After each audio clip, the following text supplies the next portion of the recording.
Boa noite, pessoal. Tudo bom? Que saudade que eu tava das nossas lives. Pessoal, primeiro de tudo, queria que vocês queria que vocês me avisassem se o áudio estiver ok, tá certo, se vocês estiverem me escutando direitinho, que é para a gente estar começando a live. Você que está assistindo a live gravada, compartilhe, tá certo? Mostre para os seus amigos que é muito importante falar sobre esse tema. Você nem escutou o que a gente vai falar ainda, mas eu tenho certeza que vão ser informações muito relevantes, viu? Porque é um tema que a gente tem que conversar, é um tema que ainda existe muito tabu, tá certo? Você que já chegou na live, compartilha, manda para o amigo, compartilha no WhatsApp, aqui no Facebook, que a gente precisa espalhar o máximo possível de informação. É como eu sempre digo aqui no Chavalzada, o nosso principal objetivo é espalhar informações de qualidade, informações importantes, informações relevantes. O pessoal já está dizendo aqui que está ok, né? O Valdriano disse que está escutando direitinho. Qualquer coisinha vocês avisam, tá certo? Às vezes acontece de travar, ninguém é perfeito. A gente sabe que às vezes tem os problemas técnicos, né? Mas a gente vai fazer o possível para ser uma live perfeita. Então, eu vou chamar aqui a nossa convidada, que é a psicóloga Isabel Rodrigues, tá certo? Lá de Barroquinha, e a gente vai estar conversando sobre ansiedade. Então, boa noite, Bel. Vou chamá-la de Bel, viu, pessoal? Porque eu conheço ela por Bel, já faz tempo que a gente se conhece, então a Isabel fica um pouco estranho para mim. Tudo bom, Bel? Tudo bem, boa noite, pessoal. Eu espero que todos estejam me ouvindo bem também. Qualquer coisa, falem aí, né? E obrigada pelo convite, Wellington. É uma honra estar aqui conversando sobre isso com você e com o público do Chavalzada. E vamos lá. Nós que agradecemos, Silvia. Muito obrigado por aceitar esse convite e por estar aqui disponível para estar compartilhando essas informações. Bel, fala um pouquinho de você, quem você é, qual é a sua formação, onde você se formou, que é para a gente estar, para os leitores do Chavalzado estarem conhecendo você um pouco mais. Certo. Pessoal, eu sou psicóloga, né? Me formei pela Universidade Federal do Piauí e hoje em dia eu conto com duas pós-graduações, né? Uma em terapia cognitivo-comportamental, que é a minha abordagem que eu uso comumente para trabalhar com os meus pacientes, e a segunda é em terapia familiar sistêmica, também mais voltado para o lado do SUS, né? Para o lado da comunidade, que era o que eu mais gostava de fazer também como psicóloga. E são basicamente essas minhas formações. São coisas que eu escolhi pela minha afinidade e é o que eu mais amo fazer. Que massa, Bel. Lá para frente a gente vai falar um pouco mais sobre a sua experiência na área pública, né? Porque a gente sabe que muitas vezes, principalmente nas cidades pequenas, um tema como esse passa despercebido pela maioria da população, né? E depois eu queria saber de você como que era a abordagem desse tema e como que era a receptividade das pessoas para esse tema. Mas deixa lá para o meio da live, vamos começar aqui aos poucos. Desde já, boa noite, pessoal que já está respondendo. Boa noite, Rainara. Boa noite, Carla. E vamos, se vocês tiverem dúvidas, podem deixar nos comentários, tá certo? A gente está aqui para tirar dúvida. Eu convidei a Abel para fazer essa live porque faz tempo que eu queria falar sobre esse tema. Porque é um tema que eu, de certa forma, convivo há muito tempo. Não sei se vocês sabem, já falei em algumas lives, mas eu tenho ansiedade e eu sentia um dever de estar falando mais sobre esse tema, porque eu sei que muitas pessoas não têm conhecimento, muitas pessoas ainda nem sabem que ansiedade pode ser patológica, pode ser uma doença.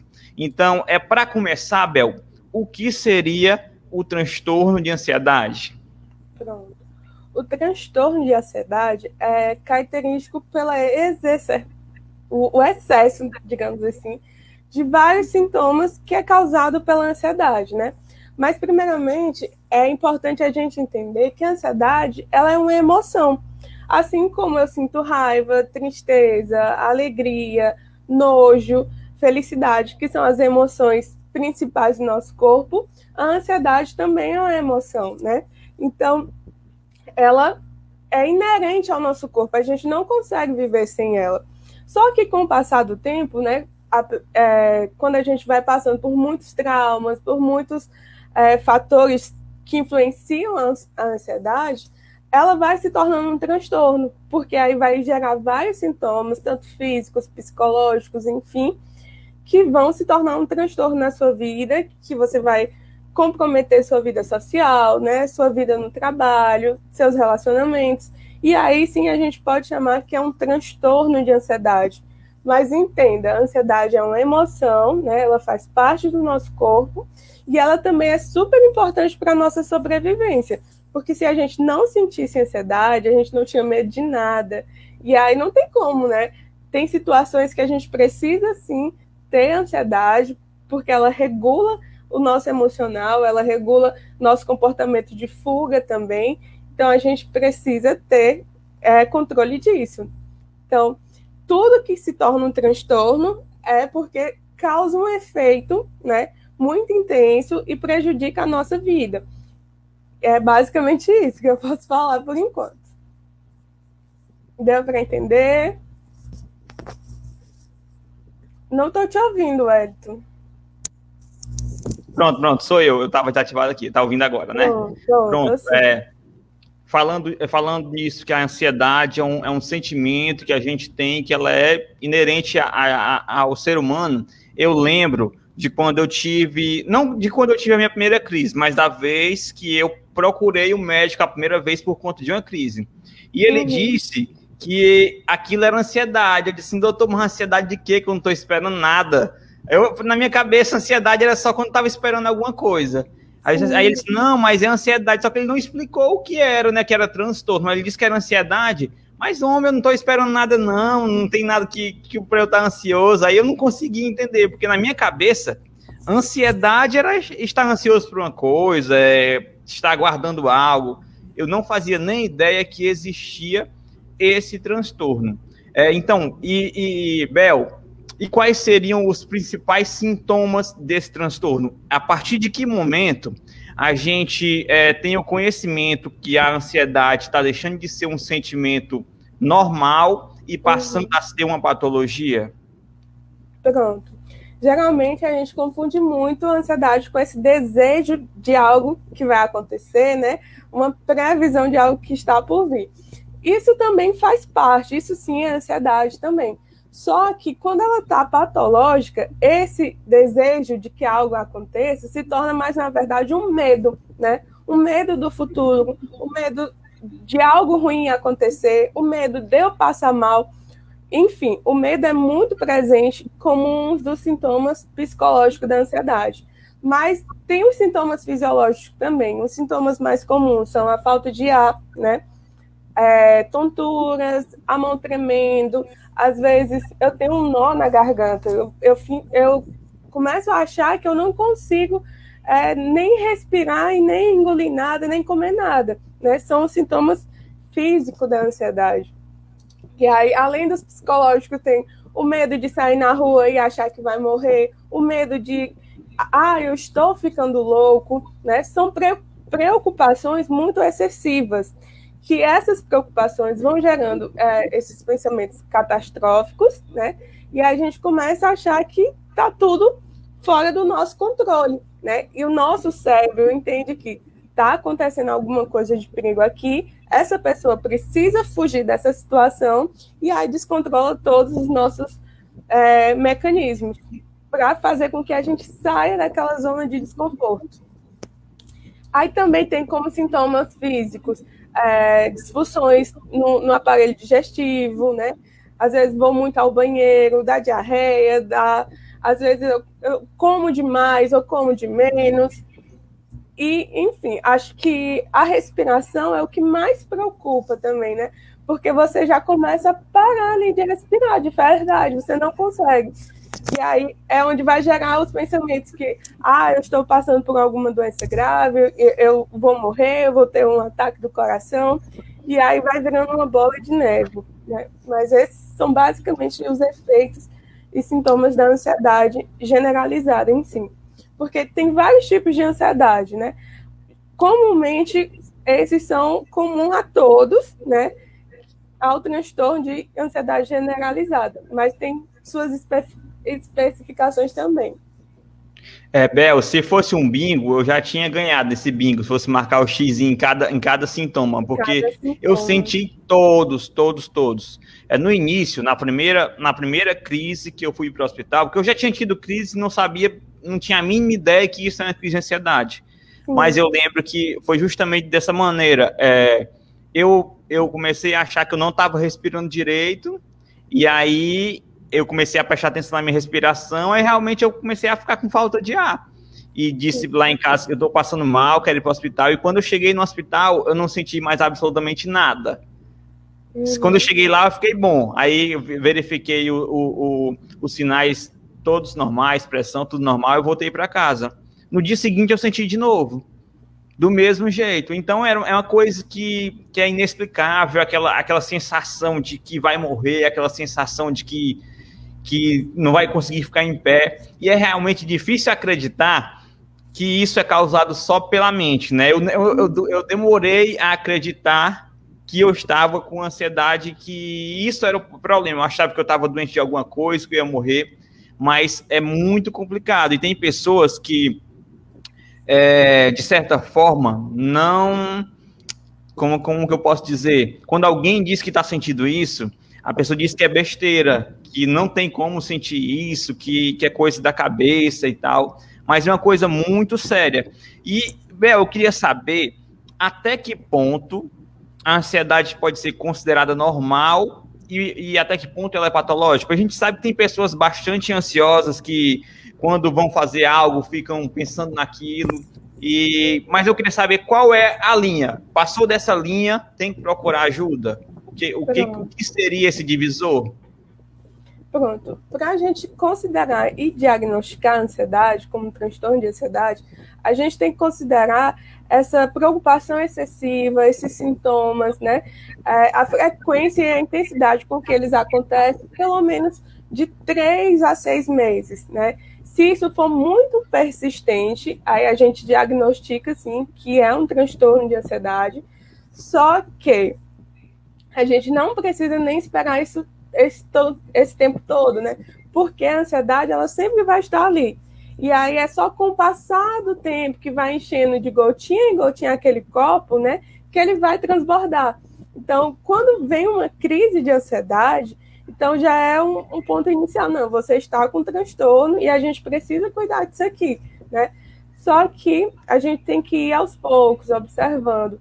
Porque tem sim pessoas com ansiedade moderada que tá conseguindo viver ali bem, né? Então, a gente pode considerar que é normal, mas sempre temos que lembrar que tudo tem que ter um limite, tudo tem que ter um cuidado, e não precisa chegar ao extremo da ansiedade para você vir cuidar dela, né? E assim, pode falar. Eu acho que sei lá, a partir do momento que está atrapalhando a vida, já não tem como ser normal, né? Uhum.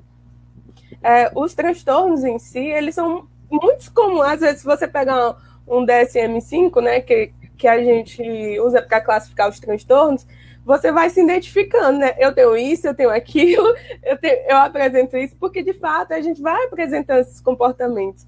Mas a gente consegue identificar e diagnosticar a partir da intensidade desses sintomas, né? A partir do quanto eles prejudicam a sua vida social, o tanto que você está sendo atrapalhado por isso, né? E é basicamente isso que a gente faz para diagnosticar e entender que passou do normal. Isabel, a Iracélia falou aqui o seguinte: a gente até já falou isso, mas ela deve ter chegado atrasada. E ela gostaria de saber se a ansiedade está associada a uma falta de ar, dor no coração, mal-estar, como se fosse morrer. Você já falou que Sim. Isso é um sintoma da ansiedade. E o Valdriano, ele perguntou se a ansiedade tem como fazer a pessoa sair do controle, sim ou não. Aí eu queria juntar essas duas perguntas. A ansiedade, eu como já senti bastante, eu sei que no momento a gente fica desesperado, mas tem como a ansiedade virar um ataque cardíaco, por exemplo? Tem como uma pessoa morrer de ansiedade? Tem como uma pessoa enlouquecer a partir de uma crise? Não. uma crise, um ataque de pânico nunca vai causar um infarto, uma coisa mais séria, né? Você acha que vai acontecer de fato, você pode se desesperar, sair do controle, mas não são causas reais desses outros sintomas mais graves. Você pode até, depois de ter um ataque de pânico e fazer um ecocardiograma, uma coisa, você vai ver que não alterou em nada o seu coração, entendeu? Então, isso não pode causar um infarto do tipo. Pode entrar em descontrole, sim, porque você está numa situação como se estivesse em perigo, né? E aí seu corpo vai reagir de todas as formas para você sair dali. E aí você pode agir com agressividade, né? Agir com choro, sem conseguir parar esse choro também. Mas o resto é só isso, sabe? Nada, não vai lhe causar nada físico. Só que, assim, com o passar do tempo, quando a gente vai experimentando muitas doses de ansiedade, de estresse, né? Alguns estudos estão afirmando que vai causando alguns efeitos nos nossos organismos, né? Mas até agora, então, a gente não conseguiu afirmar isso de fato. O bom é que a gente não sinta nada disso para não causar nenhum prejuízo, de fato, né? A gente não arriscar. Eu já vi até matérias, já li alguns estudos de que não só a ansiedade, né, mas como um grau elevado de estresse por bastante tempo pode prejudicar o nosso coração, a nossa imunidade, não é isso? E eu acho que a partir do momento que a gente deixa levar, tenta continuar com isso sem tratar, a tendência de adoecer de outra coisa é bem mais alta, né, Bel? Isso. A gente pode começar a adicionar as doenças psicossomáticas, né? Que aí geram uma baixa imunidade, aí vem uma febre, vem, às vezes, manchas no corpo, vem alergia emocional, né? Vem, às vezes, até bolinhas na boca também, vai gerando algumas doenças físicas, febre, tontura, só pelo simples fato do nosso emocional estar desgastado ali. Mas isso é ao longo do tempo e quando eu experimento muita pressão, né? Do estresse e da ansiedade. Pessoal, eu como já tive bastante, já sofri bastante com isso, eu tenho de certa forma, moral para falar para vocês. Pense num negócio para causar sintomas que a gente acha que nem sonharia em ser uma coisa psicológica, a gente sente tanta coisa que às vezes é difícil acreditar que aquilo é só ansiedade, né, Bel? Você já deve ter atendido muitas pessoas com sintomas que a pessoa está pirando, pensando que é uma coisa, mas não é nada, é só a cabeça. E isso eu já senti na pele e vi que quando eu estava num momento de estresse, um momento com muitos problemas, um momento que a ansiedade batia, eu começava a sentir essas coisas. Mas a partir do momento que eu conseguia manter o controle da situação, praticar esportes, os sintomas sumiam do nada. Inclusive você falou aí da questão de fazer um eletro e ver que estava tudo normal. Eu já gastei dinheiro demais com um cardiologista achando que estava dentro do coração. E o pessoal sempre dizendo que não estava, e eu, na minha cabeça, de ansioso, era difícil tirar isso da minha cabeça. Bel, o Kleber está perguntando se insônia pode ser uma consequência da ansiedade. Pode sim. Geralmente, quando a gente não está conseguindo dormir com muita frequência, é um sintoma da ansiedade, né?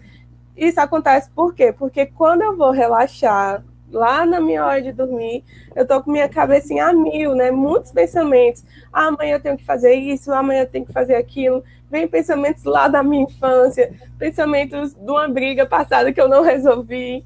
Tudo isso são pensamentos que fazem parte da ansiedade. E aí você começa a perder seu sono, você não consegue dormir. Então é um sintoma assim, de ansiedade, a insônia, certo? Bel, durante esse período da pandemia, você notou algum aumento na procura por terapia, por tratamento para ansiedade? Você acha que a pandemia deixou a gente mais ansioso? Com certeza. Eu trabalhava na rede pública, né? E passei a atender online porque tinha muita procura, né? Até o nosso Conselho Regional e Federal de Psicologia liberou para os psicólogos atenderem online, né? Porque para a gente conseguir atender online, tem todo um cadastro, tem toda uma burocracia. Mas no período da pandemia, a procura foi enorme, né? Então, o Conselho Federal de Psicologia liberou os psicólogos para atender, né? Para dar esse suporte, porque muita gente passou por níveis altos de ansiedade, né? Foram muitas mudanças. O isolamento veio para colocar você de frente com as suas emoções. E como eu disse lá no começo, a ansiedade é uma emoção. Então, ela veio à tona para muitas pessoas. O fato de estar isolado, o fato de estar com risco lá fora de uma doença o tempo todo, desconhecidíssima, que ninguém sabe o que pode acontecer ou não, que corria o risco de vida. Então, tudo isso influenciou demais no psicológico e houve, sim, essa grande demanda e o grande aumento da ansiedade. Bel, e já que você tocou no assunto do seu trabalho na rede pública, como que você via... a Bel trabalhava em Barroquinha, né? Ela é de Barroquinha, trabalhava em Barroquinha. Barroquinha é uma cidade bem parecida com Chaval em relação às pessoas, ao tamanho, então são duas cidades pequenas.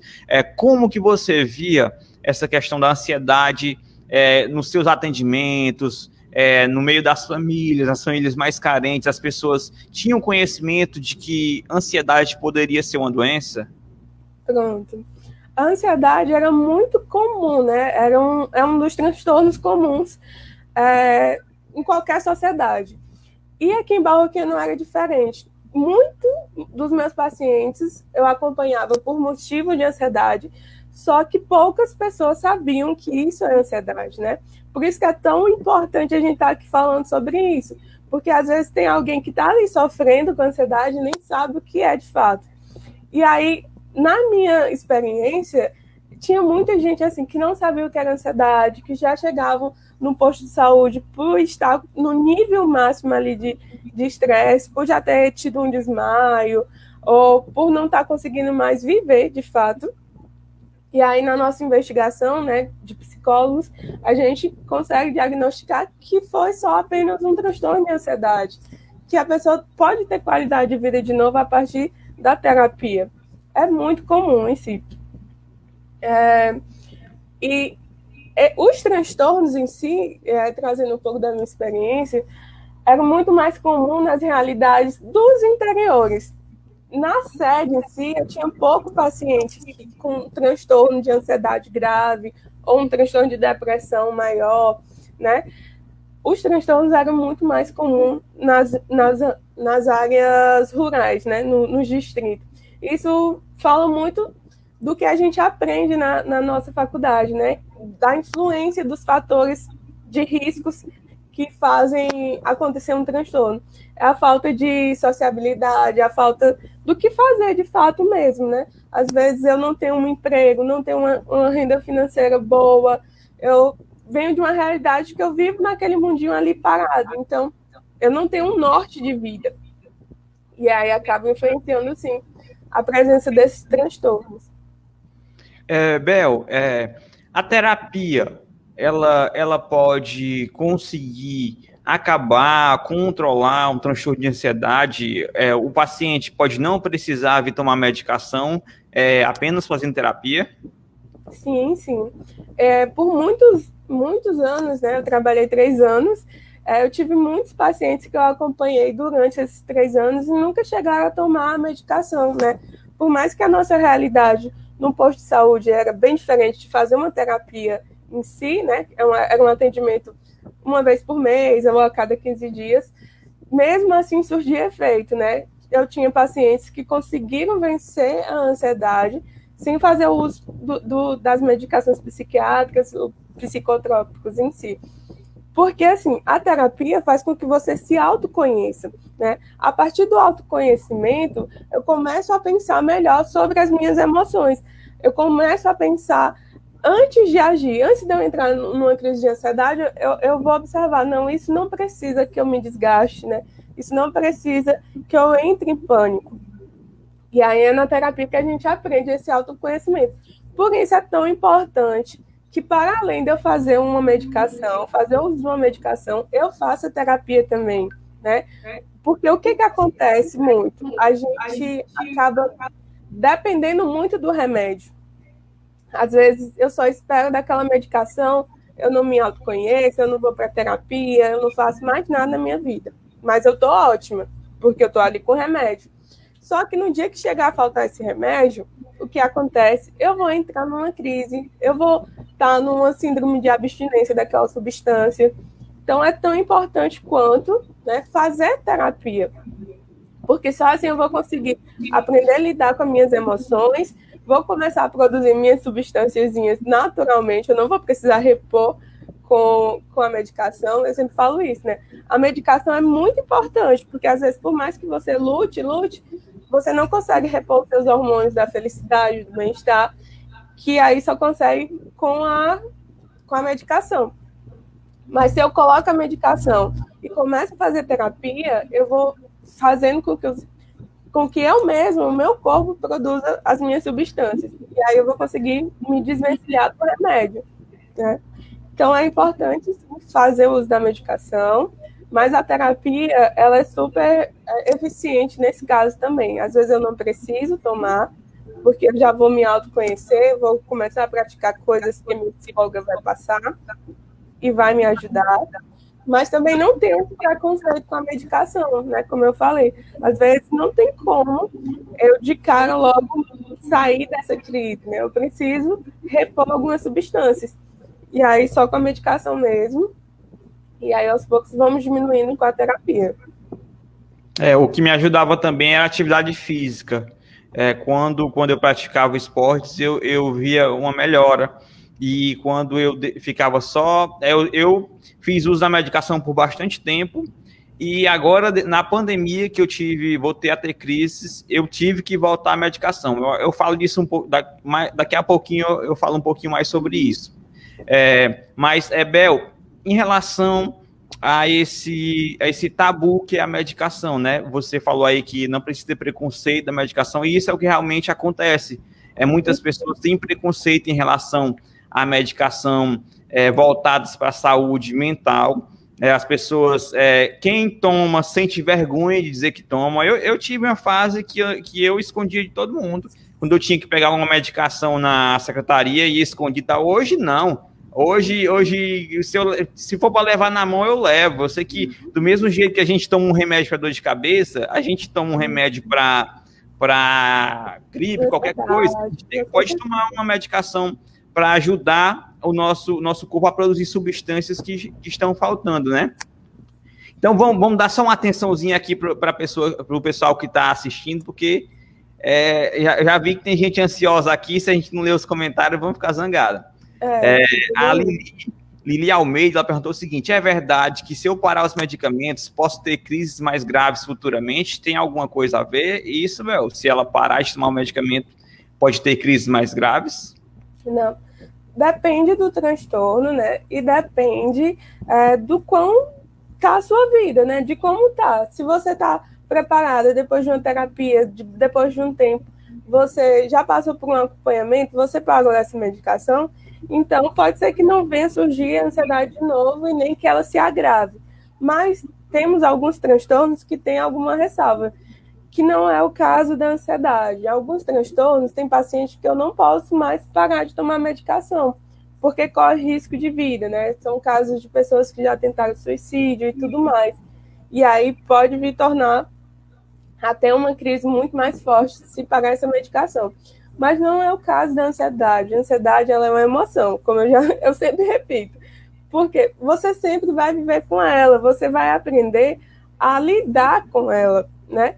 A gente não precisa ter medo da ansiedade. A ansiedade, a gente tem que se tornar amiga dela. Porque quando eu faço as pazes com ela, eu consigo lidar, entender que tá tudo bem aqui, eu sinto ansiedade, é normal, mas eu não vou me desesperar. A pior coisa que acontece é quando eu me desespero, quando eu tô com ansiedade. Porque aí vem todos os pensamentos, vem todos os sintomas e tudo mais. Mas quando eu acolho a ansiedade, eu entendo, não, eu vou parar aqui, vou esperar, eu entendo que eu estou com ansiedade, mas vai passar, ela passa livremente. Então, eu acabo me emendando uma história na outra, mas é basicamente isso, sabe? Não precisa ter esse medo de vir uma crise maior, né? Eu sempre falo, tem muita gente, eu vou fazer terapia, eu vou fazer o uso de medicação, eu vou ficar boa da ansiedade, ela nunca mais vai existir. Eu disse, não conte com isso, a ansiedade sempre vai existir, né? Você vai aprender a lidar com ela. Exatamente. A partir do momento que a gente entende isso, a gente meio que se liberta. Se liberta desse medo de piorar. Eu senti na pele isso. A partir do momento que eu entendi isso, eu meio que consegui controlar. Não controlar a ponto de deixar de ter, né? Mas controlar ao ponto de saber que é só ansiedade, que ela tá ali comigo e que a gente não precisa brigar o tempo todo, não, que a gente pode ser amigo.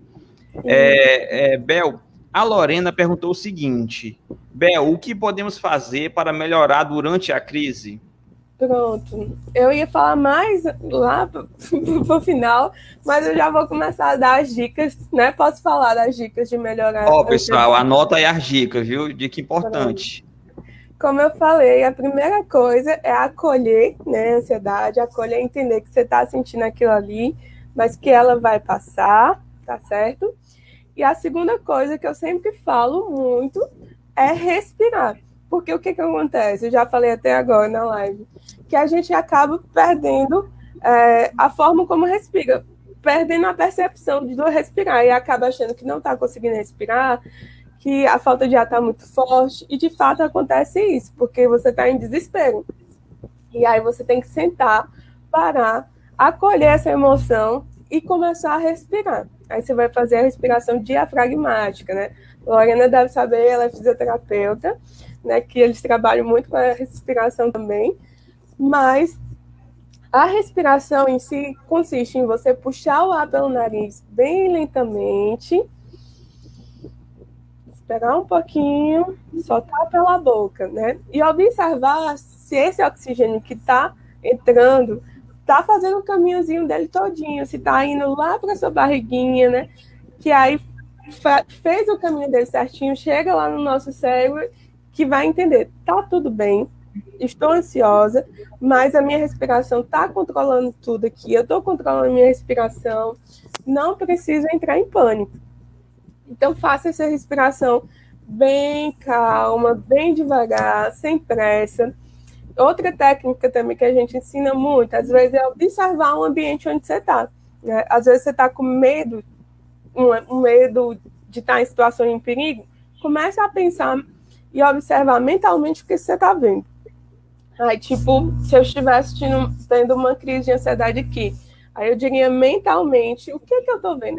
Não, estou vendo meu computador, estou vendo minha TV, estou vendo um ventilador, estou vendo uma escova, a escova é rosa, estou vendo um copo, sabe? Vai enumerando as coisas que você está vendo no seu ambiente, você vai ver que está num ambiente seguro, que não precisa se desesperar, e mentalmente você está fazendo uma coisa racional, você está pensando em coisas que estão existindo, e vai acabar esquecendo daquele pensamento que estava lhe deixando ansioso. E aí a ansiedade passa bem mais rápido. Outra coisa que também que pode fazer durante a respiração é contar. Na hora que eu inspiro, eu conto 1. Na hora que eu solto, eu conto 2. Aí, de novo, vai seguindo a sequência. 3, 4. O ideal é eu ter em mente que eu preciso ficar bem, tranquila, que eu estou ansiosa, mas eu estou me cuidando e pensar de forma mais racional possível, né? O ideal é nunca se desesperar. E aí, se puder, pode cantar uma música, pode sair para conversar com alguém. A atividade física melhora muito, de fato, tanto para a nossa saúde física como saúde mental, né? Que vai liberar aqueles hormôniozinhos da felicidade, do bem-estar, do humor. Fazer uma alimentação equilibrada também vai ajudar. Praticar o autocuidado, gente. Você tirar um tempinho para você relaxar, para você fazer coisas que você gosta, né? Para cuidar do cabelo, da unha, da pele. Tudo isso vai ajudar você a manter sua autoestima, né? E entender que você se cuida, que você não está sozinho, que você tem a você mesmo e você é uma pessoa importante, merece ficar bem. Acho que é isso. Ao decorrer, eu vou me lembrando de mais dicas. Ótimas dicas. Eu queria ter escutado essas dicas há 5 anos atrás, quando eu comecei essa jornada da ansiedade. Pessoal, eu queria que vocês compartilhassem para mais pessoas assistirem esse conteúdo, que a gente tem certeza que tem pessoas por aí que sofrem de ansiedade, mas não sabem que estão sofrendo disso. E, consequentemente, não sabendo que elas têm, elas vão passar bem mais tempo sofrendo. A partir do momento que elas descobrem, elas conseguem ir atrás de ajuda e vão conseguir superar essa dificuldade. Vamos passar aqui para a próxima pergunta. O Valdriano, ele perguntou se... Deixa eu ver, voltar aqui na tela. Travou, cadê? Se tem como levar a depressão, sim. Isso, não está indo para a tela, mas foi isso que ele perguntou, se tinha como levar a depressão.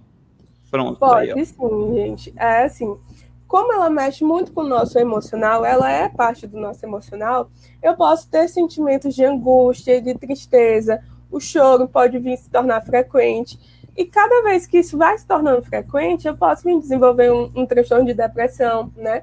Eu posso ter como parte dos meus sintomas de ansiedade a depressão. Então, a gente precisa ter muito cuidado, eu sempre falo isso.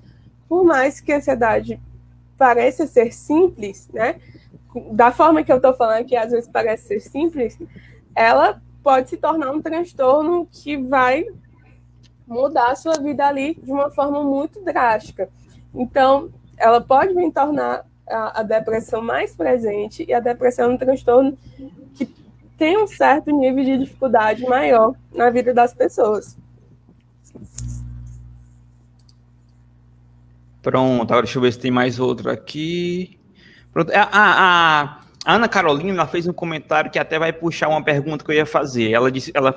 Falou o seguinte: eu tenho, minha filha de 7 anos também tem. Minha filha roer até as unhas não é fácil. Eu queria te perguntar, Abel, como que é o diagnóstico da ansiedade em crianças? Por exemplo, a filha da Ana Carolina, de 7 anos, como que é feito o diagnóstico? Porque nos adultos eu creio que seja mais fácil diagnosticar, porque ele entende, ele consegue explicar o que ele está sentindo, mas eu fico imaginando uma criança que às vezes não entende o que está sentindo, que às vezes não compreende os seus sentimentos. Como que é feito esse diagnóstico e como que é feito também o tratamento, né?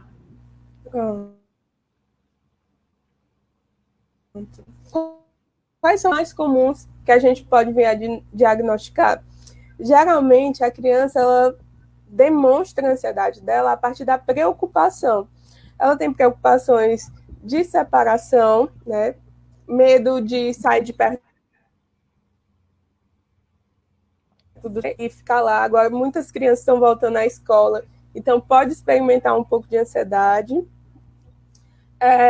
Medo de dormir no escuro, medo de ruídos, barulhos, são medos exagerados e irreais, né? Isso são sintomas que a gente precisa observar para diagnosticar.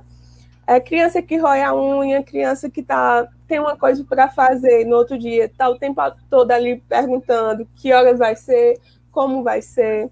Crianças que têm medo de viajar. São inúmeros os sintomas também.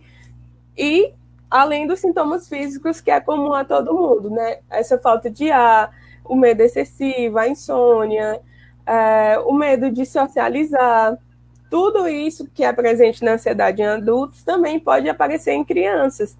Então, o diagnóstico não é muito diferente, né? Mas esses sintomas que eu falei, que é o medo de separação e tudo mais, é muito mais comum, né? E vocês que estão com crianças aí em idade escolar, que estão voltando agora para a escola, observem esses sintomas também, né? E qualquer coisa, conversem, deixem essas crianças o mais seguras possível e insistam, né? Para que elas criem autonomia, né? Deixem as crianças um pouquinho mais livres para socializar, para aprender com o mundo, porque isso diminui a ansiedade. E aí, na terapia, a gente também trabalha bastante ansiedade em crianças, justamente pensando nesse fator, né? Da criança aprender a socializar, a criança entender que é uma emoção, né? Que tá tudo bem sentir ansiedade, sentir esses sintomas, que ela não precisa ter medo de morrer, porque ela não vai morrer por causa de uma ansiedade, e vai experimentando, vai sensibilizando ela com aquilo que ela tem medo. Porque geralmente o que é mais comum na ansiedade de crianças é o medo e a preocupação. Acho que é isso. Ótimo, ótimo, Bel. Bel, a Franciane falou o seguinte, perguntou o seguinte: no período da pandemia, passei por esse problema de ansiedade, me atacava do nada, os maus pressentimentos, nervos e outras coisas. Isso pode voltar ou não? Essas crises podem acontecer novamente? Infelizmente pode sim, viu, Franciane? Porque assim, a ansiedade, ela vai estar aí, né? E aí pode ser que você passe por uma situação de estresse de novo, uma situação de isolamento, uma situação traumática, qualquer que seja, né? Pode ser coisinha pequena, mas você pode vir sentir essa ansiedade de novo, porque ela vai estar aí o tempo todo, né? Como eu disse lá no começo, ela é inerente ao nosso corpo, a gente não vive sem ela. E aí, quando eu passo por situações traumáticas, situações diferentes no meu cotidiano, preocupação, medo e tal, eu posso me sentir uma crise de ansiedade de novo. Só que se você já sentiu, você já vai entender, não, é só mais uma crise de ansiedade, eu não preciso me desesperar, vamos fazer as pazes aqui, vamos esperar passar. É exatamente isso, é o principal conselho também que eu deixaria, tentar mentalizar isso, que é só uma crise de ansiedade, que você já passou por isso e que ela vai passar, como todas as outras passaram. A partir do momento que eu aprendi isso, ficou bem mais fácil passar por cada uma. Na pandemia, eu estava mais ou menos 2 anos sem tomar medicação.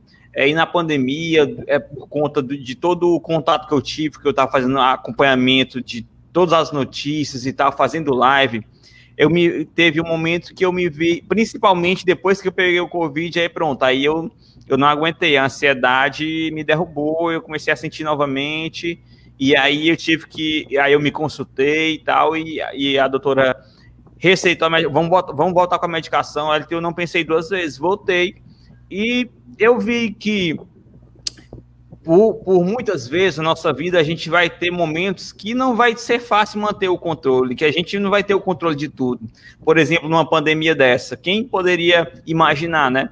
E a grande chave é entender que aquilo é ansiedade, que você pode vencer ela e não se desesperar. Eu acho que o principal conselho que eu daria era esse. Mas eu tinha uma curiosidade, Bel, que eu queria até te perguntar aqui. E o psicólogo, ele sente ansiedade também? Ele pode ter transtorno de ansiedade? Como é? E aí, o que vocês fazem? Pronto, gente, é super comum a gente ter transtorno de ansiedade também, ou algum outro transtorno.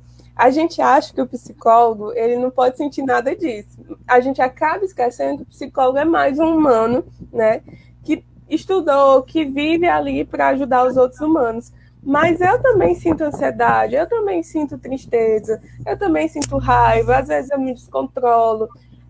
Qualquer pessoa vai sentir isso, então eu posso muito bem vir a sentir como psicóloga. Só que eu já trabalhei isso em mim, né? Eu tenho o meu psicólogo também para eu não ter essas reações. Eu tento me trabalhar o tempo todo. Mas quando eu falo é eu psicólogo, não dizendo que eu sinto tudo isso. Mas é normal sentir, todo mundo sente, né? Nós somos seres humanos. A gente precisa também criar essa visão que o psicólogo tem que ser uma pessoa certinha, que não sente nada disso. Não tem como, gente. Todos nós sentimos. Nós somos seres humanos, a gente tem boleto para pagar, tem família para cuidar, né? Tem tudo isso. Então, pode ser que a gente sinta também uma ansiedade. Ninguém é de ferro, né, Bel? Ninguém é de ferro. Ninguém é de ferro. E, Bel, em relação à ansiedade, o que você acha que poderia melhorar essa questão dessa quebra de tabu? Como que a gente poderia repassar mais informação sobre a ansiedade, deixar mais claro para as pessoas? O que você acha que a gente poderia fazer em relação a isso, nas famílias? Se deveriam conversar sobre isso? Como que os pais deveriam agir? O que você acha sobre isso? Eu acho que a gente precisa quebrar o tabu de falar sobre saúde mental em si, sabe? Ainda existe muito preconceito de falar sobre saúde mental, de ir no psicólogo, de ir no psiquiatra, Então, esse discurso ele tem que chegar em mais famílias, assim, né? Nós, enquanto educadores, pais, familiares, precisamos falar, precisamos ter noção de que todo mundo sente algo do tipo e a gente tem que estar atento, né? Para conversar, para repassar informação, né? Levar as escolas um pouco mais sobre esse assunto, né? Eu, quando era psicóloga da rede pública, sempre fiz um trabalho de levar às escolas, levar para pais, levar para os próprios alunos, para professores, mais informação sobre saúde mental, desde a pré-escola até o ensino médio, né? Porque às vezes também a gente negligencia muito a saúde mental na infância. A gente acha que criança está tudo bem, está tudo normal, e às vezes acaba esquecendo de reparar essa parte, né? Então, a gente precisa levar esse discurso cada vez mais. E, assim, problemas de saúde mental é a mesma coisa que um problema de saúde física, né? Assim como eu estou suscetível a sentir uma febre, uma dor de cabeça, uma gripe, eu estou suscetível a sentir algum problema de saúde mental. Tem fatores genéticos que influenciam. Se eu tenho alguém na minha família que apresenta algum transtorno de saúde mental, eu posso vir a desenvolver, se eu passar por alguns sintomas, se eu passar por algum trauma, né? Se eu passar até mesmo por uma situação de doença, gente.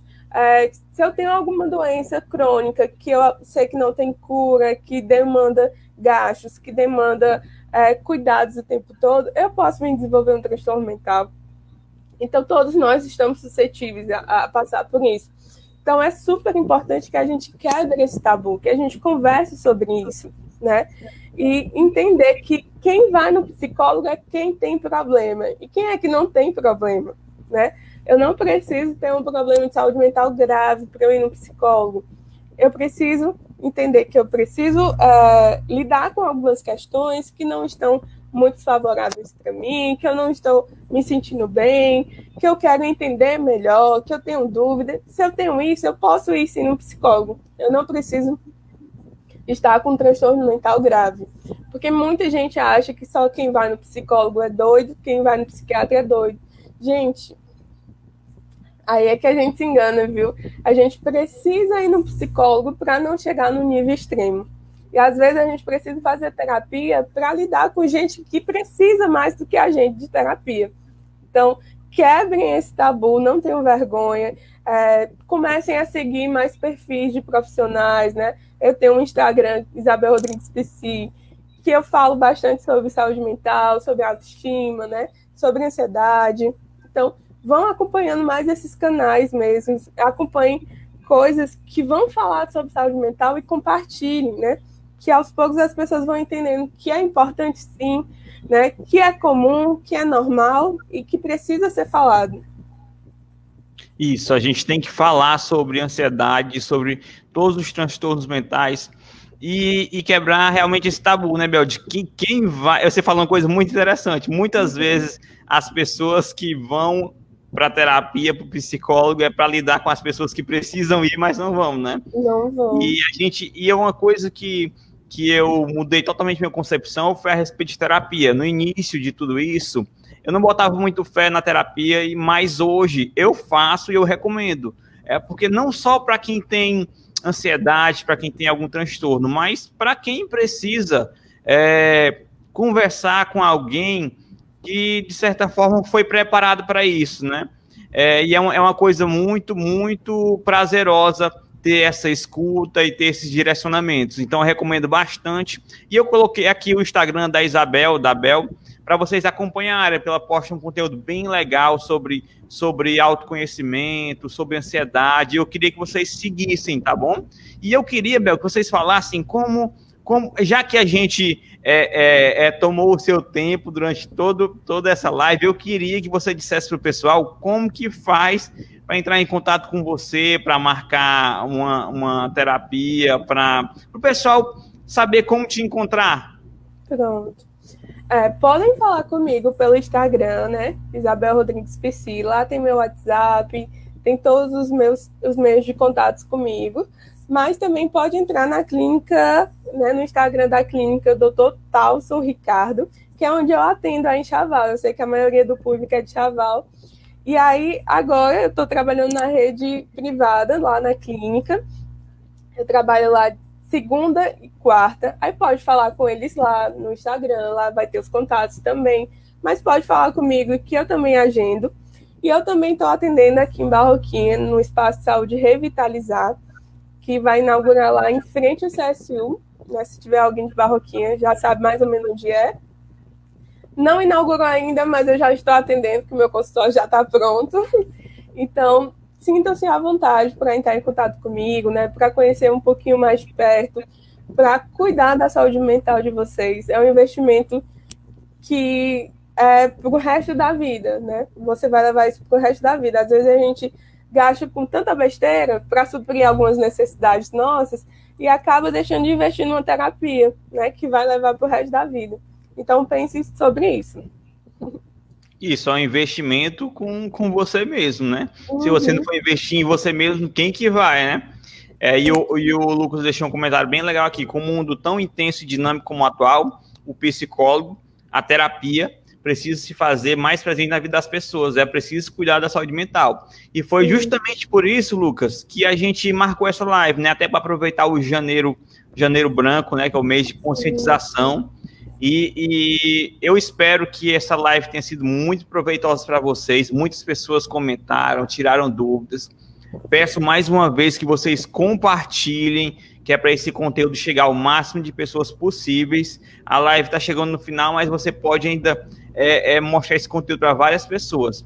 Então, Bel, eu queria que você fizesse suas considerações finais para a gente encerrar antes de 1 hora, que eu quero salvar essa live no Instagram. E se passar de 1 hora, eu não consigo, tá certo? Foi muito rápido, passou muito rápido. Eu sinto que daria para a gente conversar bem mais, mas eu não queria deixar o pessoal do Instagram sem esse conteúdo lá no IGTV. E se passar de 1 hora, fica complicado para cortar, tá certo? Pois faça suas considerações finais aí para os nossos espectadores. Pronto, que bom que vai ficar salvo, eu ia te perguntar, né? Porque teve gente que me pediu, eu não consegui mandar. Ótimo que vai ficar salva. Para quem vai ver esse conteúdo depois, foi com muito carinho que eu preparei tudo isso, né? Desde um tempo já que eu venho conversando com o Hélito para fazer esse momento. Para mim foi ótimo conversar com todos vocês. Muito obrigada pela interação, muito obrigada por ter assistido até aqui, né? E a gente se encontra por aí, pode falar comigo pelo Instagram, pode falar comigo na rua, né? Sempre que eu estiver disponível, eu vou conversar com você. E é isso. Compartilhem esse conteúdo, fale com as pessoas sobre saúde mental, sobre ansiedade. Entenda que é normal, é uma emoção e que eu consigo cuidar dela a partir do momento que eu entendo isso. Então, fiquem bem, boa noite, né? Bom dia para quem vai ver de dia, boa tarde para quem vai ver de tarde, enfim. Fiquem tranquilos, respirem fundo, que vai ficar tudo bem. Isso, pessoal, respirem fundo. Obrigado a todos que acompanharam. Compartilhem. Obrigado, Bel. Viu? Sinta-se sempre à vontade para estar participando do Chavalzada. Viu que você você é de casa, as portas estão sempre abertas para você. Então, pessoal, tchau, tchau. Compartilhem e até a próxima. Deixa eu só botar aqui parabéns na tela. Ó. Parabéns, psicólogo, pessoal que está assistindo. Obrigada. Pessoal aqui de Belém do Pará assistindo, pessoal mandando suas palminhas. Espero que vocês tenham gostado, viu, pessoal? Tchau, tchau. Até a próxima live e a gente se vê por aí nesse Facebook.